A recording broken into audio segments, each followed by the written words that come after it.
Halo sahabat Bunda, selamat datang di channel kami. Di sini, kita akan berbagi cerita penuh emosi, mulai dari tawa hingga air mata. Dalam kisah-kisah yang terinspirasi dari pengalaman hidup nyata. Jangan lewatkan setiap cerita menyentuh yang akan membuat hati Anda terasa lebih hidup. Yuk, tekan tombol like dan subscribe sekarang juga. Saya doakan buat sahabat Bunda yang sudah like dan subscribe semoga selalu dilancarkan rezeki dan segala urusannya, amin ya robbal alamin. Mari kita mulai perjalanan penuh makna ini bersama. Selamat menikmati kisah-kisah yang kami sajikan.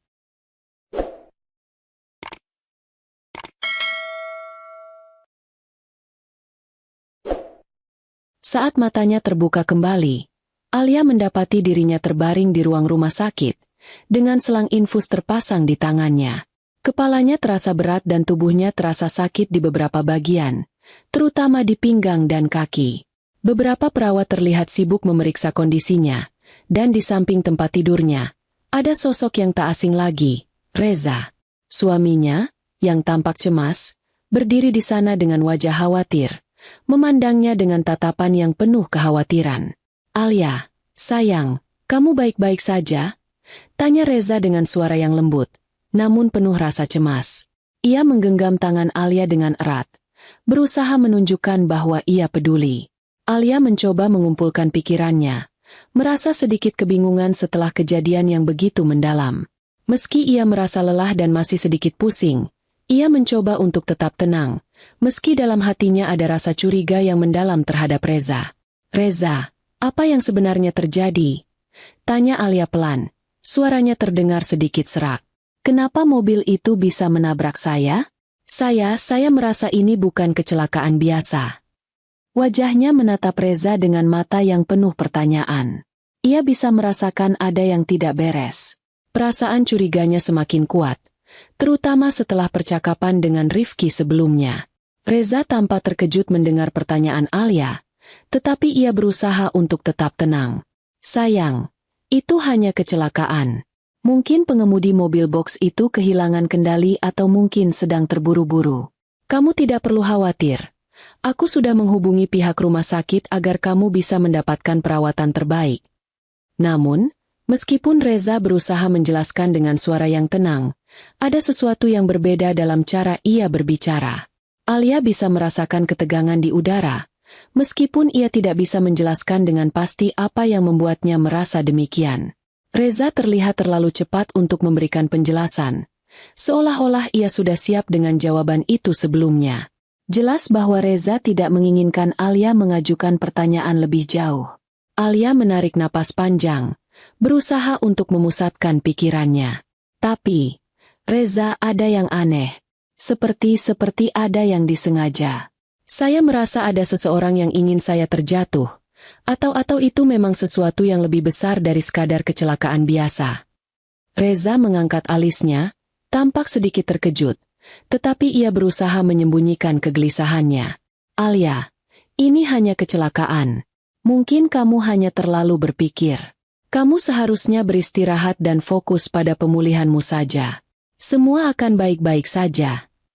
Alia menatap suaminya dengan mata yang tajam. Ada sesuatu dalam kata-katanya yang terasa seperti upaya untuk menenangkan dirinya, tetapi ia tahu itu lebih dari sekadar itu. Reza berusaha meyakinkannya, tetapi intuisinya mengatakan sebaliknya. Ia merasa semakin yakin bahwa kejadian ini bukanlah kebetulan. Ada sesuatu yang lebih dalam, sesuatu yang tak ingin Reza ungkapkan. "Apa kamu yakin itu kecelakaan, Reza?" Tanya Alia. Suara suaminya semakin terasa asing. "Karena saya merasa ada yang lebih besar yang sedang terjadi. Saya merasa ini tidak hanya tentang saya, bukan hanya tentang mobil itu." Reza terdiam sejenak. Wajahnya tampak sedikit memerah, meskipun ia berusaha tetap tersenyum. "Alia, kamu hanya perlu tenang. Itu yang paling penting sekarang. Jangan terlalu berpikir tentang hal-hal yang tidak perlu." Namun, Alia tetap tidak bisa mengabaikan firasat buruk yang terus mengganggunya. Tindakannya yang tampak terlalu sempurna, seolah ingin menutup semua pertanyaan, justru menambah kecurigaannya. Sesuatu di dalam dirinya mengatakan bahwa ia harus berhati-hati. Kecelakaan ini, mungkin hanya awal dari sebuah misteri yang jauh lebih besar. Suaminya, Reza, mungkin terlibat lebih dalam dari yang ia bayangkan. Dan ia harus menggali lebih dalam untuk menemukan kebenaran. Hari-hari setelah kecelakaan itu terasa semakin aneh bagi Alia. Meski ia telah dirawat di rumah sakit dan mulai merasa sedikit lebih baik, perasaan curiganya terhadap Reza semakin menguat.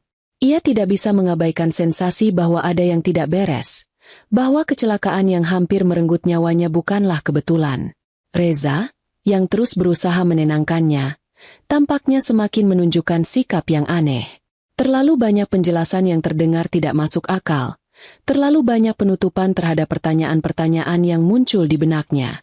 Rifki, detektif swasta yang telah menyelidiki Reza, terus mengamati pergerakannya dari kejauhan. Rifki sudah menduga bahwa ada sesuatu yang lebih besar dari sekadar perselingkuhan yang ia temui sebelumnya. Sejak kejadian di bengkel mobil yang tampaknya terhubung dengan dunia gelap yang dikelilingi oleh preman, Rifki semakin merasa bahwa Reza terlibat dalam sesuatu yang lebih kejam, mungkin terkait dengan usaha untuk menguasai harta atau membungkam Alia yang mulai curiga. Rifki, dengan sigap, mengikuti Reza dengan mobilnya sendiri, menjaga jarak agar tidak terdeteksi. Setelah beberapa waktu, Reza berhenti di sebuah kawasan yang tidak terlalu ramai. Area gudang tua yang tampaknya merupakan markas bagi preman-preman yang sering ia temui. Rifki melajukan mobilnya perlahan, mengamati dari kejauhan. Reza melangkah menuju sebuah pintu belakang, di mana para preman menunggunya. Dari dalam, terdengar suara gaduh, seperti suara percakapan yang semakin memanas. Rifki mengambil ponselnya dan mulai merekam percakapan tersebut, mencoba menangkap setiap detail. "Bodoh kalian semua!" Suara Reza terdengar dengan jelas. Amarahnya begitu membara. "Alia masih hidup. Apakah kalian tidak tahu betapa pentingnya ini?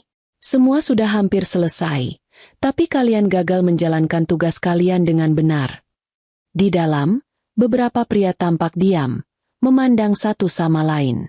Salah satu dari mereka, yang lebih tua dan terlihat lebih berpengalaman, berbicara dengan suara pelan namun tegas.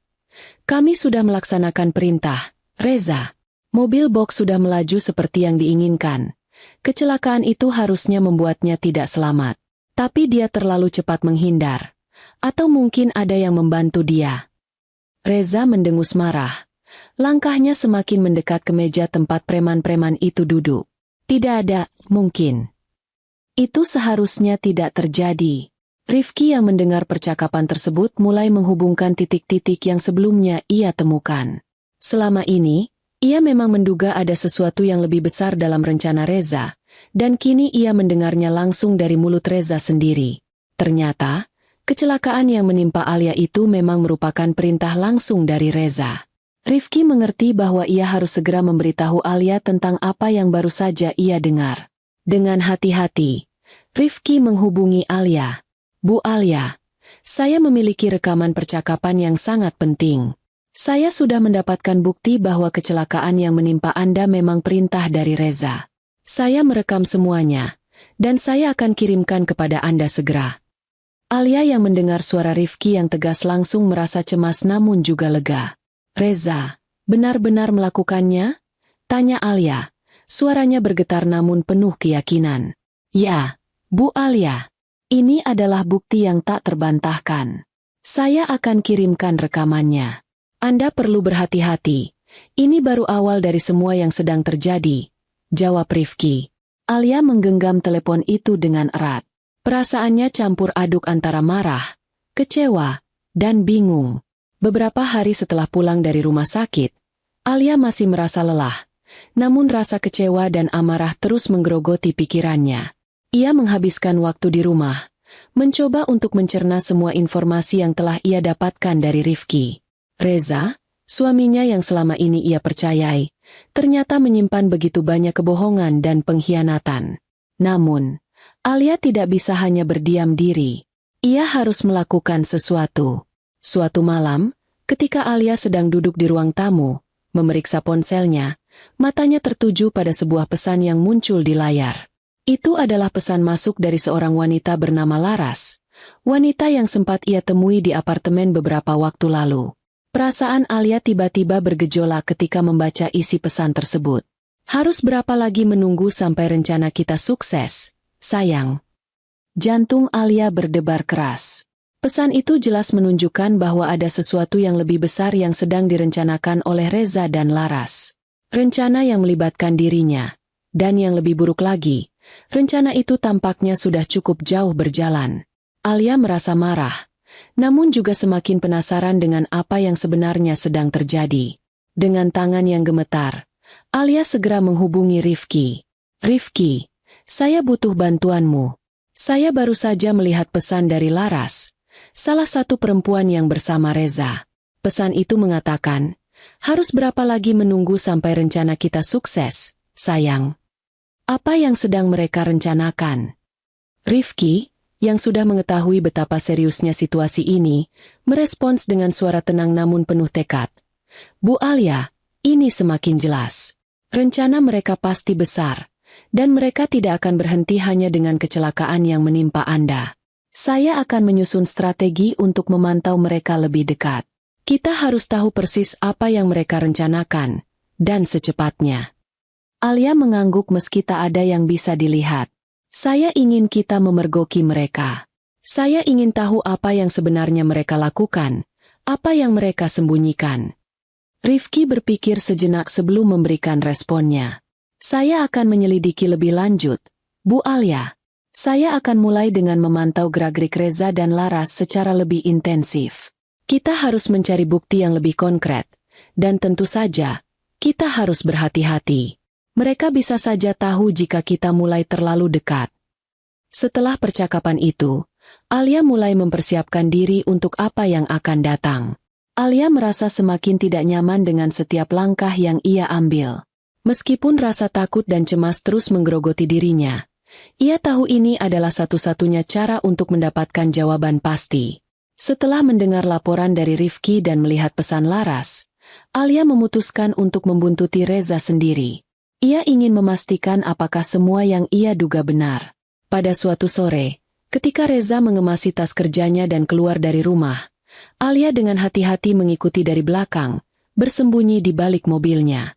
Dengan hati-hati, ia memastikan untuk tidak terdeteksi, memarkirkan mobilnya beberapa blok dari tempat tujuan.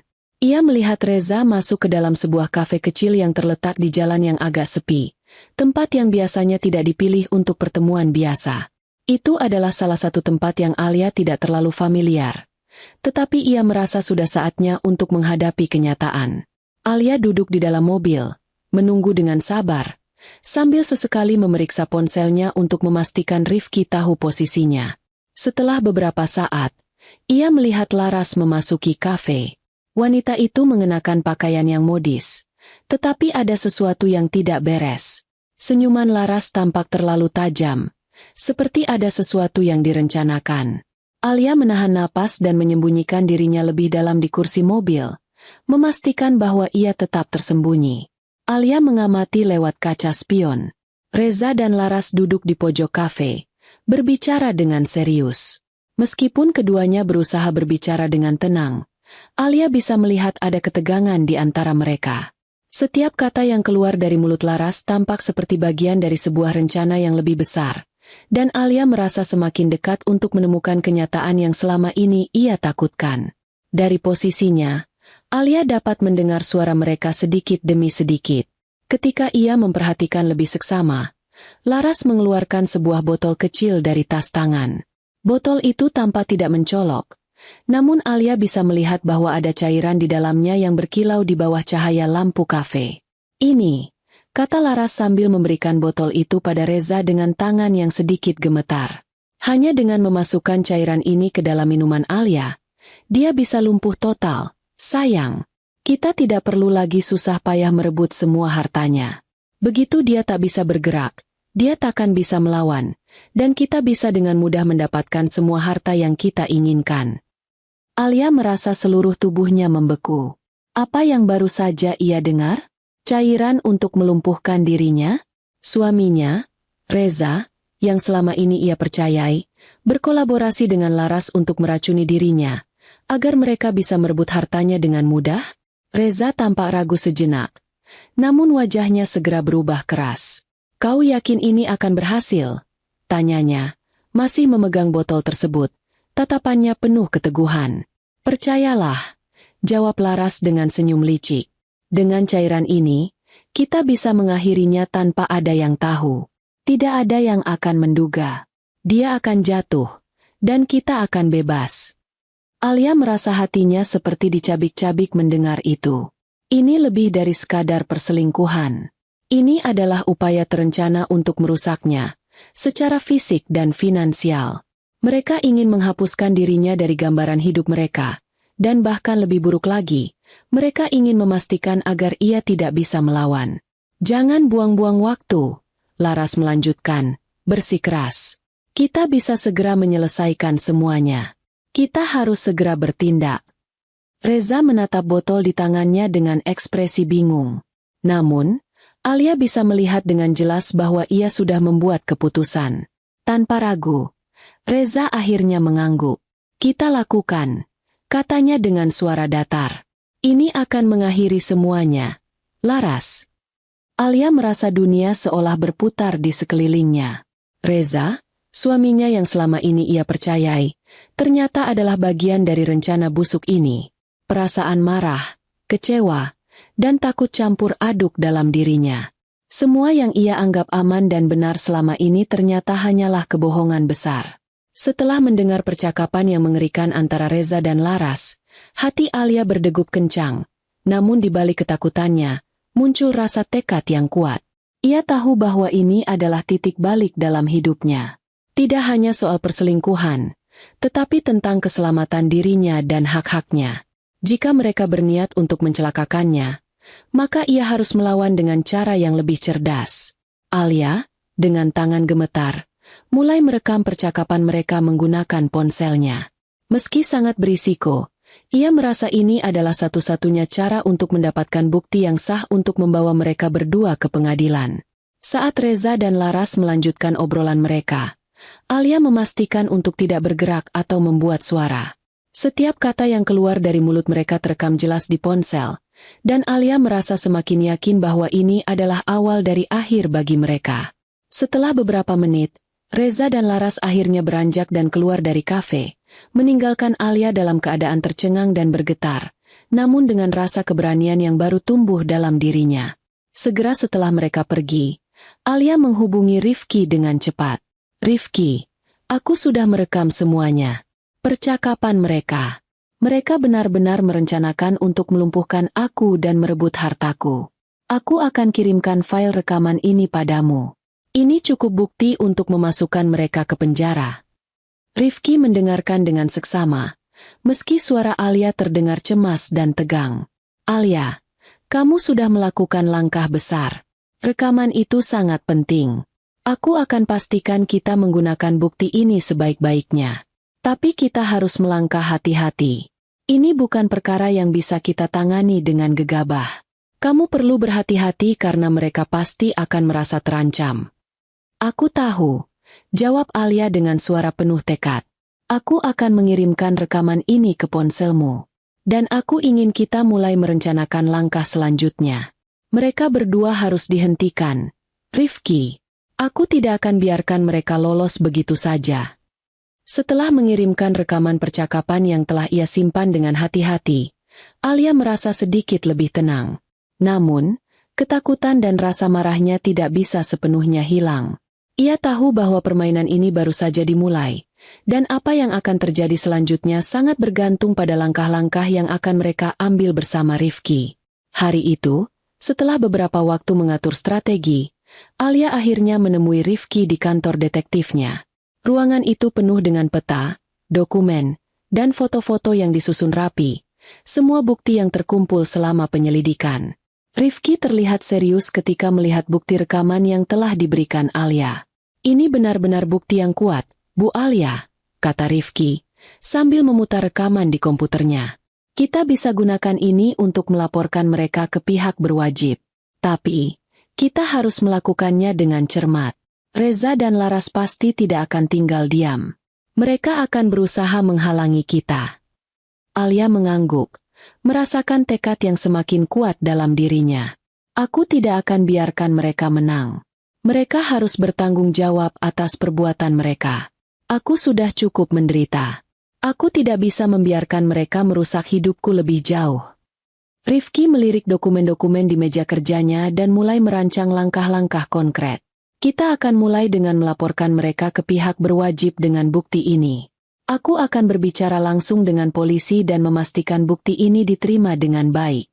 Sementara itu, kita juga harus memantau mereka lebih dekat, karena mereka mungkin mencoba untuk menghapus jejak. Benar, jawab Alia dengan tegas.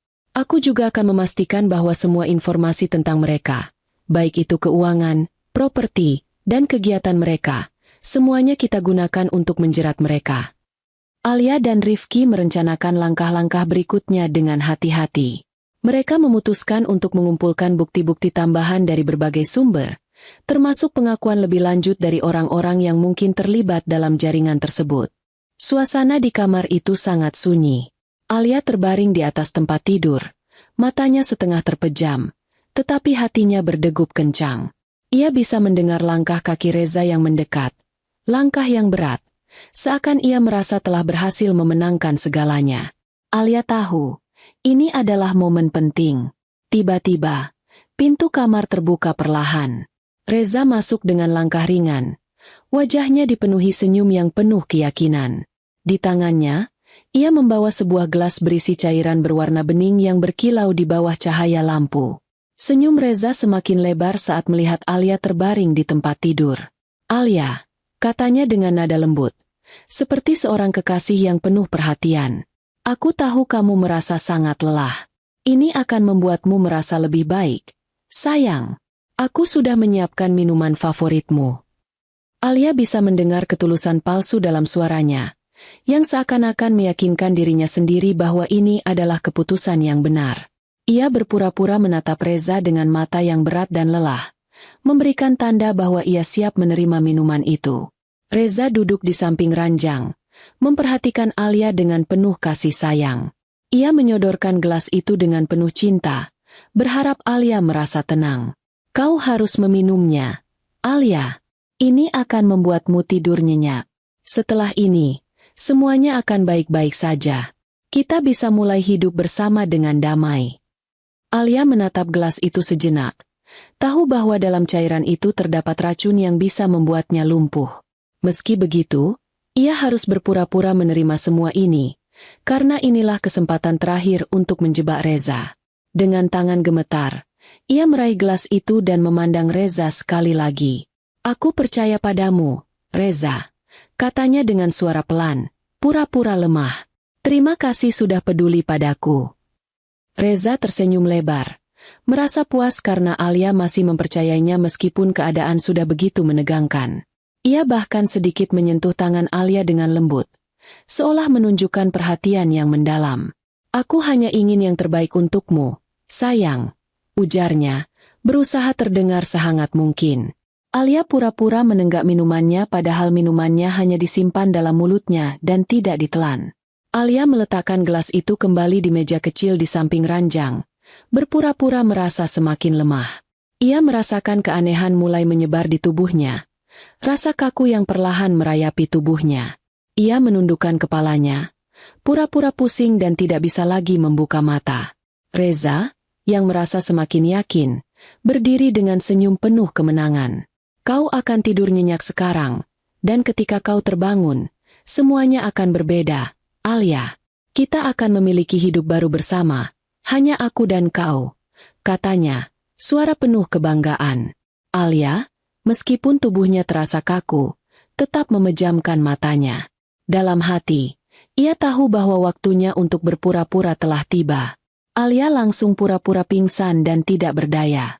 Reza, yang merasa telah berhasil, duduk di sebelah ranjang dan tersenyum lebar.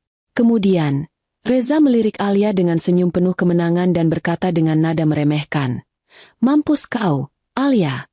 Semua harta yang kau miliki ini akan jadi milikku. Kau sudah minum racun lumpuh, dan sekarang kau tidak akan bisa berbuat apa-apa lagi. Alia, kau takkan bisa melawan lagi," bisik Reza dengan suara datar, seperti sedang menantikan saat kemenangan. Semua harta yang kau miliki, semuanya akan jadi milikku. Alia terbaring diam, pura-pura tak bergerak, matanya tertutup rapat. Beberapa menit berlalu, dan ruangan itu terasa begitu sunyi. Hanya ada suara detak jam yang terdengar di kejauhan. Reza, yang merasa yakin bahwa Alia sudah tidak bisa bergerak lagi, duduk di kursi sebelah ranjang dengan senyum puas di wajahnya. Ia memandang Alia yang tak bergerak, yakin bahwa semua usahanya telah berhasil. Namun, tiba-tiba, tanpa peringatan, Alia membuka matanya perlahan. Pandangannya samar-samar, tetapi dengan kekuatan yang tersisa, ia menatap Reza dengan tatapan tajam, penuh kecurigaan dan kemarahan yang tersimpan rapat. "Reza," katanya dengan suara pelan namun penuh keyakinan, meskipun tubuhnya masih terasa lemah. "Oh, jadi selama ini rencana bejatmu, membunuhku untuk semua harta yang kumiliki." Reza terkejut, matanya membelalak lebar seketika. Ia tidak menyangka bahwa Alia masih bisa sadar, apalagi bisa berbicara dengan begitu jelas. Rencananya, yang semula tampak sempurna, kini seakan berantakan di hadapannya. Kau masih sadar?" tanya Reza dengan nada terkejut dan sedikit panik. Ia berdiri dengan cepat, berjalan mundur beberapa langkah, tidak percaya dengan apa yang baru saja terjadi. "Apa yang kamu maksud dengan rencana bejat? Kau tidak mungkin tahu." Alia tersenyum tipis, meskipun tubuhnya masih terasa sangat lemah. "Oh, Reza, kau terlalu percaya diri. Aku tahu segalanya. Aku tahu tentang Laras, tentang racun yang kau masukkan ke dalam minumanku, dan tentang rencanamu untuk merebut semua hartaku." Suaranya kini lebih tegas, meskipun ia harus berusaha keras untuk menahan rasa sakit akibat efek racun itu. Reza tampak panik, keringat dingin mulai menetes di dahinya. Ia mencoba untuk tetap tenang, meskipun dalam hatinya ia tahu bahwa semua yang telah ia rencanakan mungkin akan hancur seketika. "Kamu tidak tahu apa yang kamu bicarakan, Alia. Ini bukan apa-apa. Aku hanya ingin kita hidup bahagia bersama," jawabnya dengan terbata, berusaha menyembunyikan kegelisahannya. Alia tertawa miris, meskipun suaranya terdengar lemah. "Kebahagiaanmu, Reza, adalah kebohongan belaka. Kau hanya memikirkan dirimu sendiri. Kau berani merencanakan ini semua. Tapi kau lupa satu hal." Ia menarik napas dalam-dalam, berusaha untuk tetap mengontrol dirinya. "Aku sudah mempersiapkan segalanya. Buktinya ada, dan kau tak akan bisa lolos." Reza terdiam sejenak. Matanya berpindah dari Alia ke ponsel yang terletak di meja kecil di samping ranjang. Alia bisa merasakan ketegangan di udara. Reza mulai curiga ada sesuatu yang tidak beres. "Apa yang kau lakukan, Alia? Apa maksudmu dengan segala sesuatu?" tanyanya.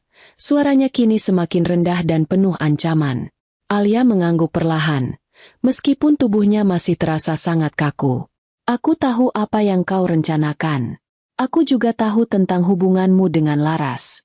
Semuanya sudah terekam, dan aku sudah menghubungi seseorang yang bisa membantuku." Ia tersenyum tipis, meskipun dengan perasaan lega yang mendalam. "Rencanamu sudah berakhir, Reza. Kau tidak akan bisa mendapatkan apa-apa." Reza berdiri di depan ranjang dengan wajah penuh amarah dan ketakutan. Ketika Alia mengungkapkan bahwa segala rencananya telah terekam dan dia tidak akan lolos, perasaan terpojok membuatnya kehilangan kendali. Tanpa kata, ia melangkah cepat mendekati Alia yang masih terbaring lemah di tempat tidur. Matanya terbakar oleh kemarahan yang tak terkendali, dan tangan kanannya bergerak menuju leher Alia, bertekad untuk menyingkirkannya, untuk memastikan bahwa tidak ada jejak yang tertinggal dari kejahatannya. Namun, saat tangan Reza hampir mencekik leher Alia, ia mendengar suara keras dari pintu kamar yang tiba-tiba didobrak dengan keras. Sebelum ia sempat bergerak atau bahkan mengalihkan perhatian, sejumlah polisi dengan pakaian lengkap masuk ke dalam ruangan, membawa senjata dan mengarahkan perhatian mereka langsung pada Reza. "Polisi, jangan bergerak!" teriak salah satu polisi dengan tegas, matanya penuh kewaspadaan. Reza terkejut dan segera mundur, melepaskan tangan dari leher Alia yang masih terbaring lemah, tak percaya dengan apa yang baru saja terjadi. "Apa yang kalian lakukan di sini?" teriaknya, mencoba menjaga ketenangan meskipun jelas bahwa ia sudah panik. Alia yang masih lemah menatap dengan keheranan. Baru saja ia berpikir bahwa dirinya akan menjadi korban. Tiba-tiba situasi berbalik begitu cepat. Reza sudah terpojok. Seorang polisi yang lebih senior, yang tampaknya menjadi pemimpin tim, berjalan mendekat dan menatap Reza dengan tajam. "Kami datang untuk menangkapmu. Reza, kamu telah terlibat dalam rencana pembunuhan terhadap istrimu dan kerjasama dengan kelompok preman yang berbahaya," kata polisi itu dengan nada tegas, memperjelas bahwa Reza tak akan lolos dari jerat hukum. Reza terdiam, bibirnya bergetar. Selama beberapa detik, ia berusaha mencari kata-kata untuk membela diri, namun suaranya tersendat. Kalian salah paham. Saya tidak pernah. Saya tidak." Katanya terbata-bata. Namun, polisi itu tidak memberi kesempatan untuk melanjutkan penjelasan. "Kau pikir bisa mengelak setelah semua bukti yang ada? Kamera tersembunyi, rekaman percakapan, saksi, semuanya sudah kami kumpulkan. Kau sudah terjebak, Reza." Polisi itu melangkah maju dan dengan sigap memborgol tangan Reza. Reza terdiam, tidak bisa lagi menyangkal. Semua yang ia pikirkan tentang melarikan diri hancur seketika. Ia melihat ke arah Alia yang kini mulai duduk di tempat tidur, meskipun dengan tubuh yang masih lemah. Wajah Alia terlihat lebih tenang. Tidak ada lagi ketakutan yang dulu ia rasakan. Justru, ada ekspresi kemenangan yang tersirat di sana. "Apa yang kalian lakukan pada istri saya?"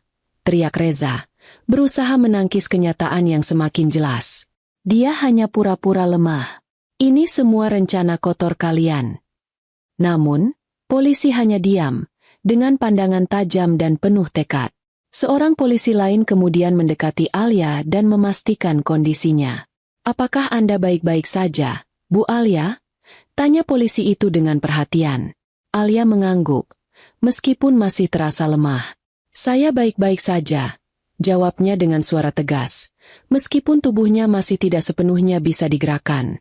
Namun, ia tahu bahwa rencana yang telah ia susun dengan Rifki dan polisi kini telah berhasil.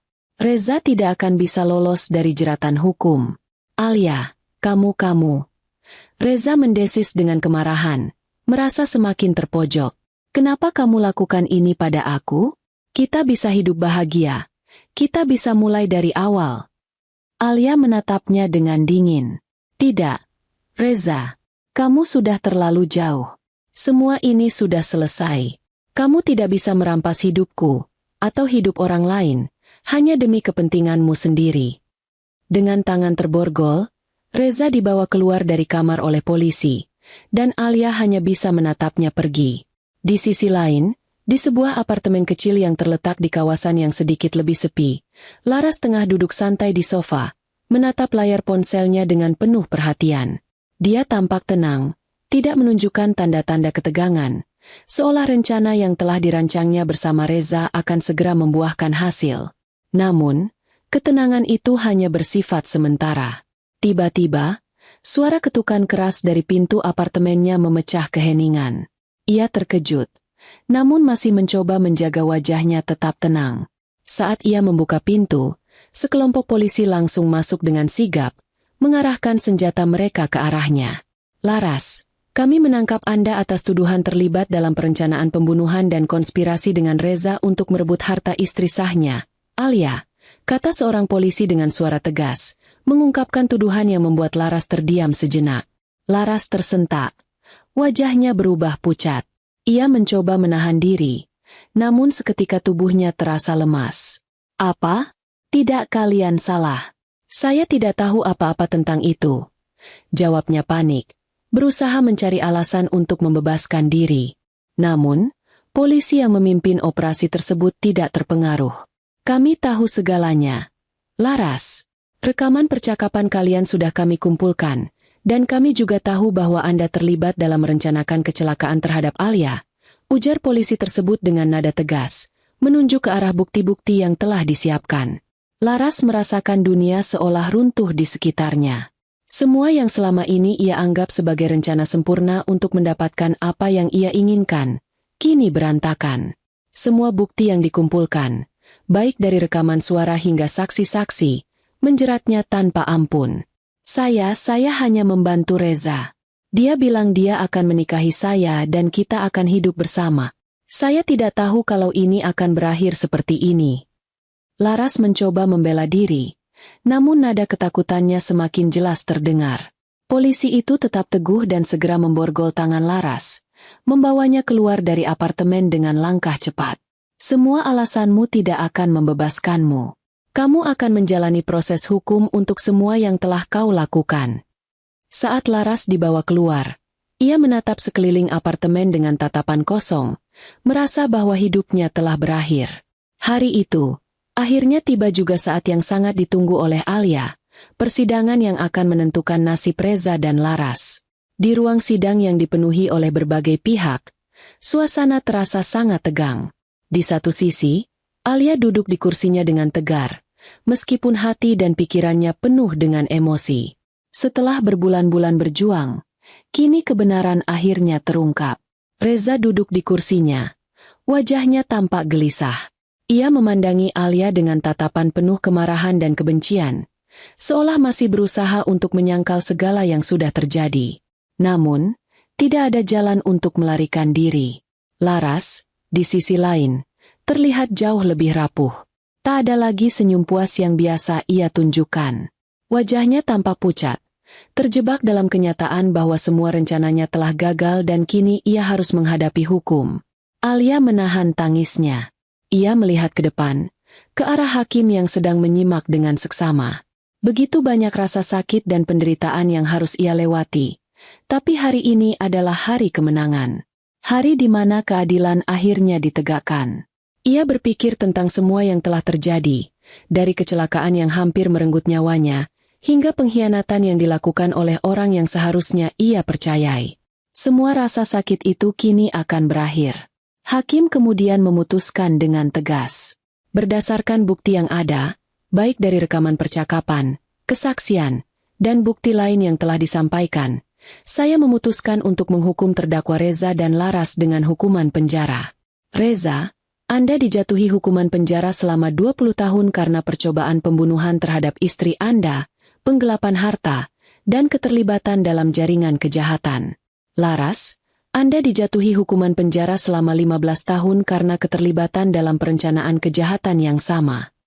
Ketika Alia melangkah keluar dari ruang sidang, ia merasakan kebebasan yang begitu luar biasa. Penderitaan yang begitu lama akhirnya berakhir, dan untuk pertama kalinya dalam waktu yang sangat lama, ia merasa ringan. Tidak ada lagi bayang-bayang ancaman, tidak ada lagi ketakutan yang menghantuinya. Dengan langkah mantap, Alia berjalan keluar menuju hidup baru, di mana ia bisa merasakan kedamaian, kebahagiaan, dan kebebasan yang sebenarnya. Ia tahu bahwa meski perjalanannya belum sepenuhnya selesai, tetapi hari ini adalah babak baru dalam hidupnya yang lebih baik. Dan yang terpenting, ia tahu bahwa ia tidak akan pernah lagi terjebak dalam permainan kotor orang lain. Terkadang, hidup membawa kita pada perpisahan yang sulit, namun itu bukan akhir dari segalanya. Justru, di balik setiap tantangan dan kesedihan, ada kesempatan untuk bangkit dan menemukan kekuatan yang mungkin selama ini tersembunyi. Ingatlah, bahwa kebahagiaan sejati datang ketika kita belajar mencintai diri sendiri dan tetap melangkah maju, meski dunia terasa berat. Jangan pernah menyerah, karena masa depan yang lebih baik selalu menanti bagi mereka yang berani membuat perubahan.